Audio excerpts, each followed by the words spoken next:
সিমকো সহ বড় বড় কোম্পানিগুলোর ব্যালেন্স শিটে টাকা থাকলেও বাস্তবে দেশে টাকা নেই। সব টাকা দেশের বাইরে চলে গেছে। ব্যাংক জনগণ টাকা রেখেছে, কিন্তু ব্যাংকের টাকা দেশে নেই। কিন্তু এই টাকা তো জনগণের। সম্পদের অভাবে শিক্ষা ও স্বাস্থ্য খাতে বেশি বরাদ্দ দেওয়া সম্ভব হচ্ছে না বলে জানিয়েছেন পরিকল্পনা উপদেষ্টা ডক্টর ওয়াহিদ উদ্দিন মাহমুদ।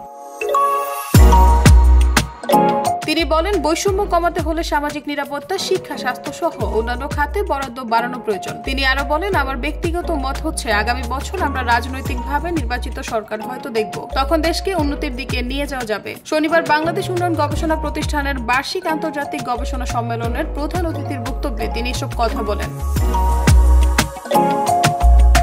ডক্টর ওয়াহিদ উদ্দিন মাহমুদ আরো বলেন, আমরা স্বল্পকালীন সময়ের জন্য এসেছি, তাই সবকিছু করা সম্ভব হবে না। আমরা এখন সম্পদের সংকটে আছি, ফলে বিভিন্ন খাতে কাঙ্ক্ষিত বরাদ্দ নিশ্চিত করতে পারছি না। কিন্তু আমাদের দেশে বৈষম্য দূর করতে হলে গরিব মানুষদের জন্য সামাজিক নিরাপত্তা কর্মসূচি খাতে বরাদ্দ বাড়াতে হবে। তেমনি ধনীদের কাছ থেকে কর আদায় বাড়াতে কর নীতিমালার সংস্কার আনতে হবে।